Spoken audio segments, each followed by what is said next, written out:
Thanks for the upgrade, my dear, Logan said with a big grin as he walked into the living room.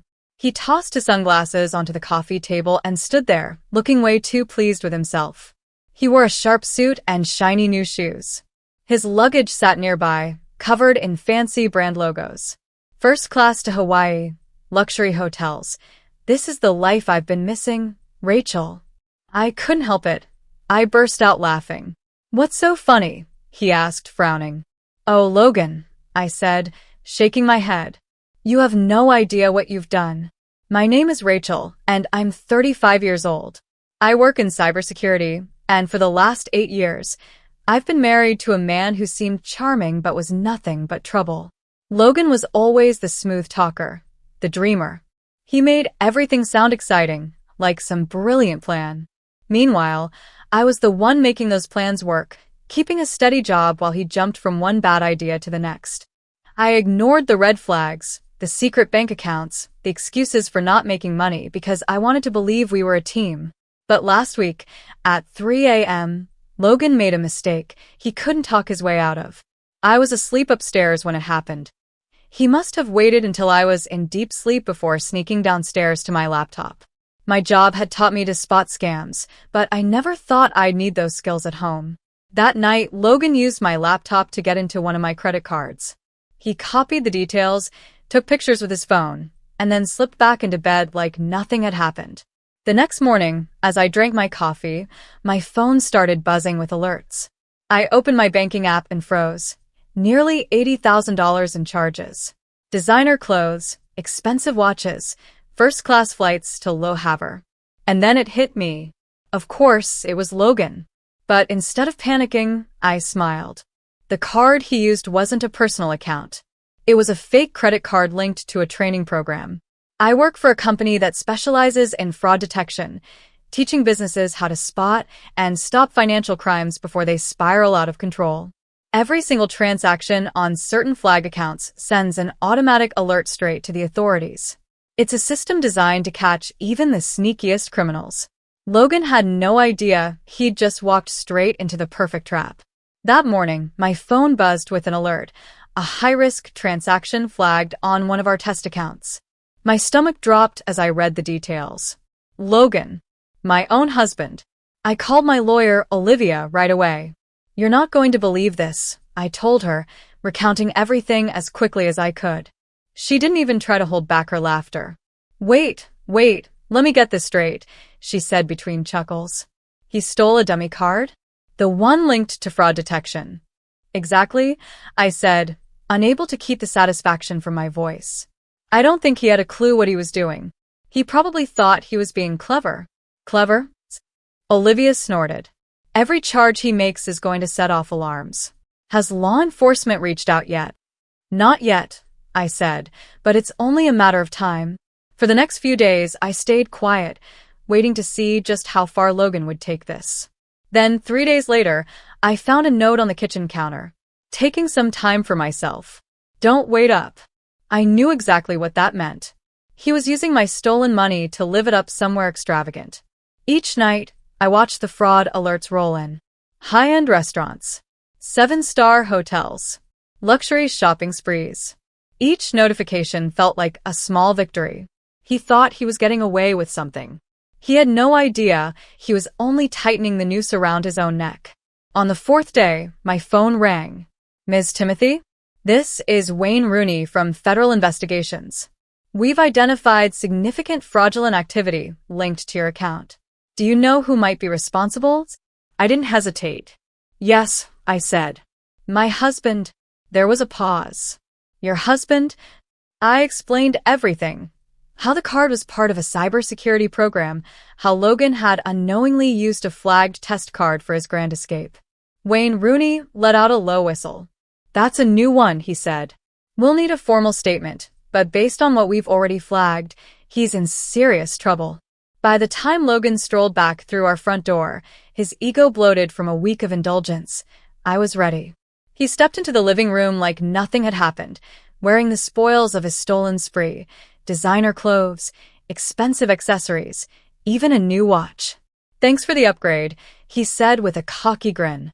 You really outdid yourself this time. I smiled back, crossing my arms. So did you? And just like that, the doorbell rang. Right on cue. Logan's face fell as he opened the door to find two federal agents waiting. Mr. Timothy, one of them said. We need to have a word with you. And just like that, his little joyride came to a screeching halt. I couldn't hold back my laughter. It bubbled out of me before I could stop it. Logan frowned, clearly expecting me to be angry. What's so funny? He asked, his voice sharp. Oh, Logan, I said, shaking my head. You're about to find out. He dropped his fancy duffel bag onto the floor with a loud thud, looking smug. Seriously though, Rachel, he said, shrugging off his expensive jacket and tossing it over the couch. You should have told me about that card sooner. Just imagine how much fun we both could have had. I leaned against the kitchen counter, crossing my arms. And how exactly did you think this was going to end? He smirked, kicking off his shoes like he didn't have a care in the world. You're always so uptight about money. It's not like you couldn't afford it. I figured you'd get over it once you saw how happy it made me. His confidence would have been annoying if it wasn't so ridiculous. I bit back another laugh, knowing that every word he said was just digging him in deeper. So, the watches, the flights, the 7-star hotels, you thought all of that was just a gift from me? I asked, raising an eyebrow. Not thought, he said, pointing to himself. I knew it.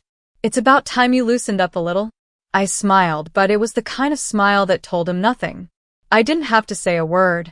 As soon as Logan disappeared into the shower, humming some out-of-tune song, I picked up my phone and sent a quick text to Olivia. He's back, ready to move forward. Her reply came instantly. Perfect. I'll call Wayne Rooney. For the past week, Olivia and Wayne Rooney had been building the case against Logan. Every single transaction he made had been tracked and recorded, from the designer stores to the luxury hotels in Le Havre. Logan thought he was untouchable. He had no idea that he had walked straight into a trap. Wayne Rooney had told me during our last call, the fraud alerts have already triggered a full investigation. We can bring him in any time, but I suggest letting him feel safe for now. The more confident he is, the better. And now, Logan was more confident than ever. He had no clue that his world was about to come crashing down. I listened to Logan's off-key singing echo from the bathroom. I felt strangely calm.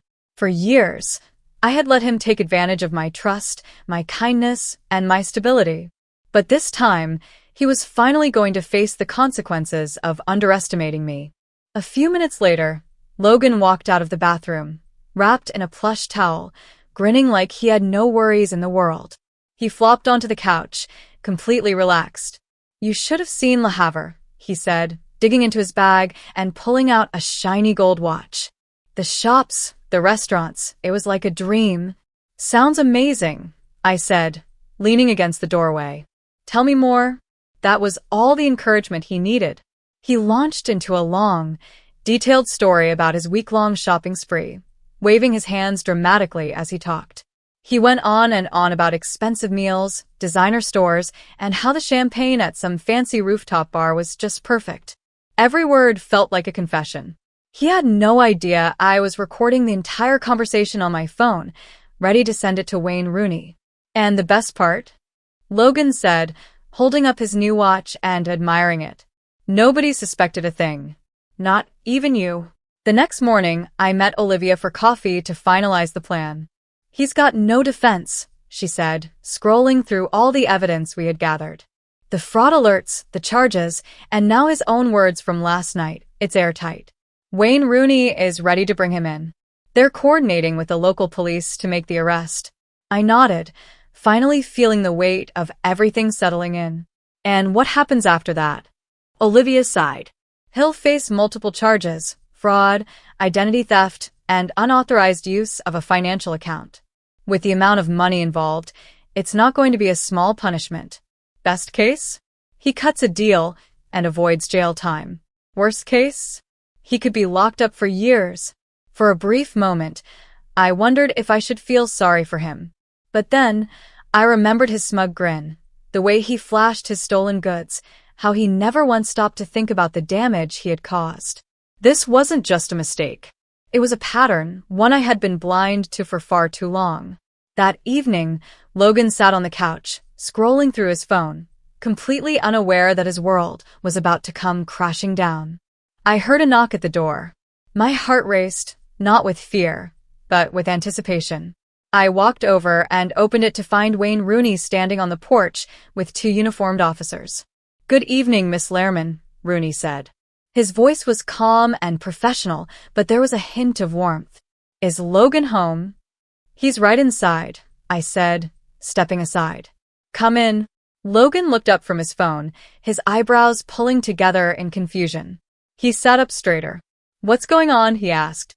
Wayne Rooney walked toward him, his presence making the whole room feel smaller. "Logan Lehrman, you're under investigation for multiple counts of credit card fraud and unauthorized use of financial accounts. We'd like you to come with us for questioning." Logan's face turned pale. His confidence disappeared in an instant. "What?" "No, this has to be a mistake," he stammered, looking at me desperately. "Rachel, tell them. This is crazy." I crossed my arms and tilted my head slightly. "I don't know, Logan. You've been pretty busy lately. Maybe you should explain it to them." The officers began reading him his rights and guiding him toward the door. Logan's panic grew. "You can't do this, Rachel," he shouted. "This is a setup. You're my wife. Aren't you supposed to stand by me?" I leaned against the doorway, my expression calm. "Funny," I said. I thought husbands weren't supposed to steal from their wives. Guess we're both learning something today. Logan's face twisted with anger and desperation. "You won't get away with this." I smiled. "Oh, Logan. I already have." The door closed with a sharp click as the officers led him away. The living room felt eerily quiet. I stood there for a moment, staring at the empty space where he had been just minutes ago. My heart pounded, not from fear, but from the weight of the moment. He was gone. Finally. But this wasn't over. Not yet. An hour later, my phone rang. It was Olivia.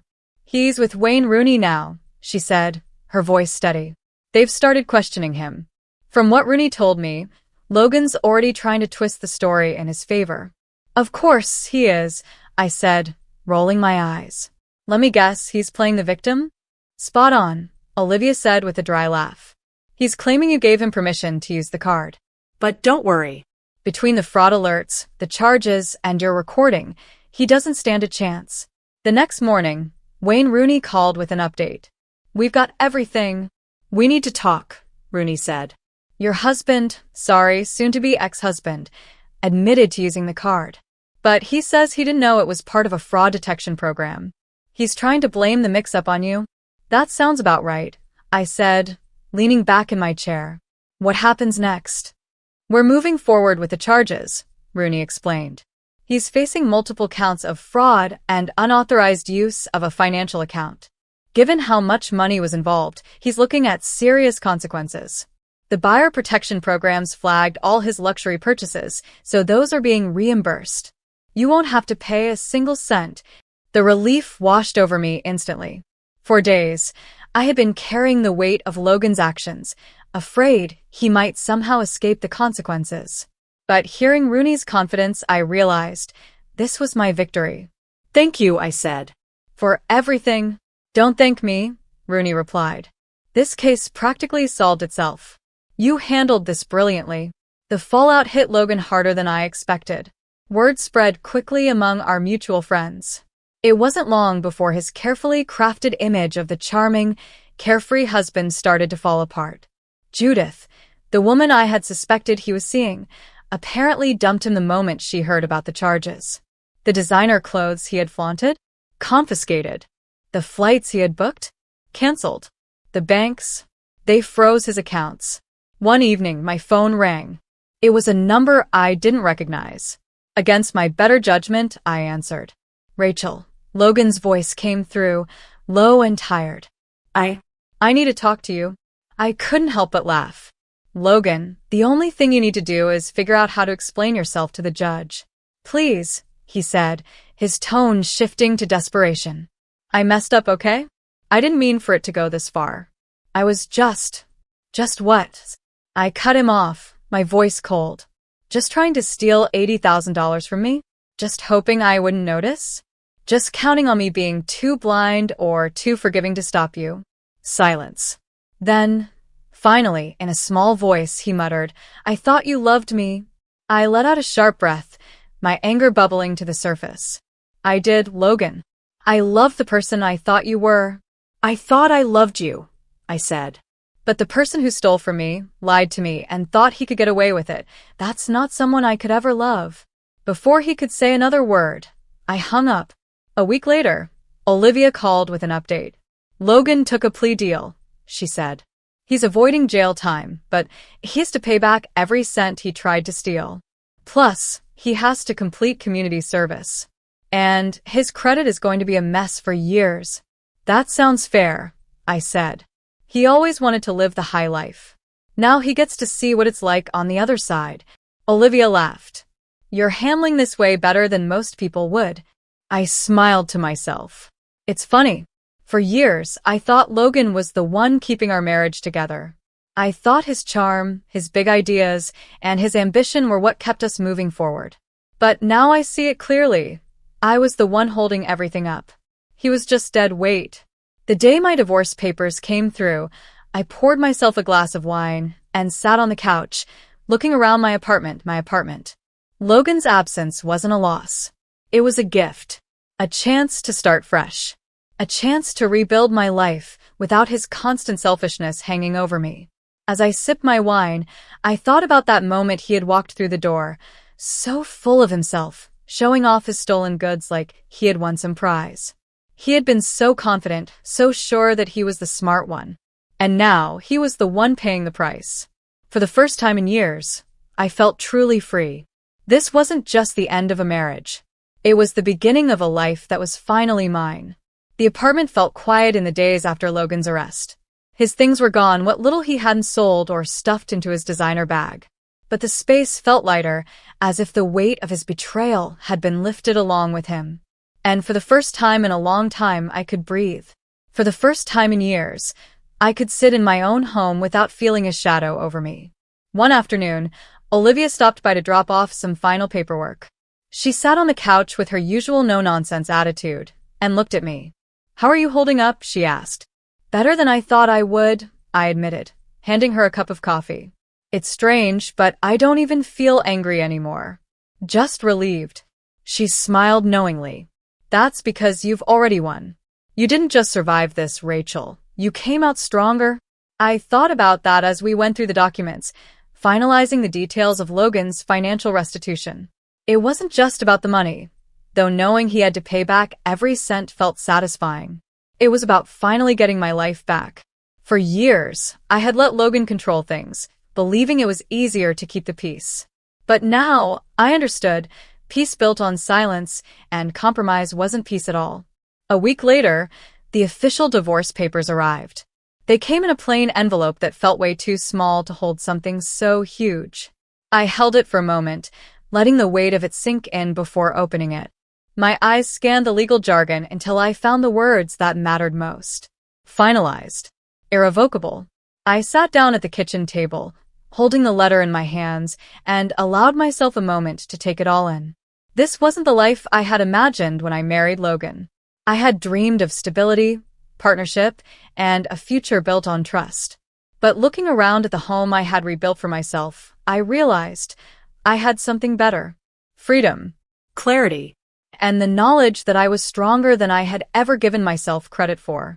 That evening, Megan came over with a bottle of wine and my favorite takeout. "To new beginnings," she said, raising her glass. "And to the absolute dumpster fire you just walked away from." I laughed, clinking my glass against hers. "To never settling for less than I deserve." In the weeks that followed, I started putting my new life together. I redecorated the apartment, adding splashes of color and personal touches that felt like me. For the first time in a long time, everything felt right. I finally took the solo vacation I had been dreaming about for years. I spent my days exploring the coast, enjoying the quiet, and feeling the kind of peace that only comes from leaving everything behind, at least for a little while. Logan tried to contact me a few more times. He sent vague apologies through mutual friends, emails that meant nothing, and even a ridiculous letter claiming he had changed. I didn't respond. There was nothing left to say. He had made his choices, and I had made mine. Every now and then I heard bits and pieces about his life. He was struggling to find work, his reputation ruined by the fraud charges. He had moved back in with his parents, still convinced he could talk his way out of anything. I didn't feel sorry for him. If anything, I felt relieved. He wasn't my problem anymore. A month after everything was finalized, I stood by my apartment window, sipping my morning coffee and watching the city wake up below. Sunlight filled the room, shining on the fresh coat of paint I had chosen, my favorite shade of blue. The space no longer felt like a battlefield. It felt like home. It was peaceful. It was mine. And it was full of possibilities. I thought about the journey that had led me here. For years, I had believed in marriage, in the idea of building a life with Logan. I had ignored that little voice in my head warning me that something was wrong, that his charm was just a cover for selfishness. But now I understood something important. Walking away wasn't failure. It was strength. That weekend, Megan and I met for brunch, a new tradition we had started since Logan left. Over mimosas and waffles, she looked at me and asked, "So, what's next for you?" I smiled, feeling a calm excitement I hadn't felt in a long time. Honestly, I'm just focusing on myself right now. Work is going great, and I've been thinking about taking a longer trip. Maybe somewhere quiet, near the mountains. She raised her glass. That's what I like to hear. You deserve it. For the first time in years, I felt truly free. I was finally making decisions for me. No compromises, no second-guessing, just the freedom to live life on my own terms. Sometimes I still heard updates about Logan from mutual friends. He was struggling to rebuild his life, jumping from one low-paying job to another while trying to pay back the money he owed. The designer suits and fancy vacations were long gone, replaced by a reality he never saw coming. But I didn't waste time thinking about him. He made his choices, and I made mine. The last time I heard from him was through an email, a long, rambling apology that felt more like self-pity than anything real. I read the first few lines, then deleted it without replying. I didn't need closure from him. I had already found it within myself. One evening, I sat on my balcony with a glass of wine, thinking about everything I had been through, the betrayal, the heartbreak, the fight to take back what was mine. It had all led to this moment. It wasn't easy, but it was worth it. I no longer felt angry or bitter. If anything, I felt grateful. Logan's betrayal had forced me to see my own strength. It pushed me to stop settling, to put myself first, and to take control of my life again. I learned to trust my instincts, value my independence, and never let someone else take control of my happiness. As the city lights flickered in the distance, I raised my glass to the night sky. "Here's to me," I said softly. "Here's to starting over." And with that, I closed the chapter on Logan for good, ready to embrace whatever came next.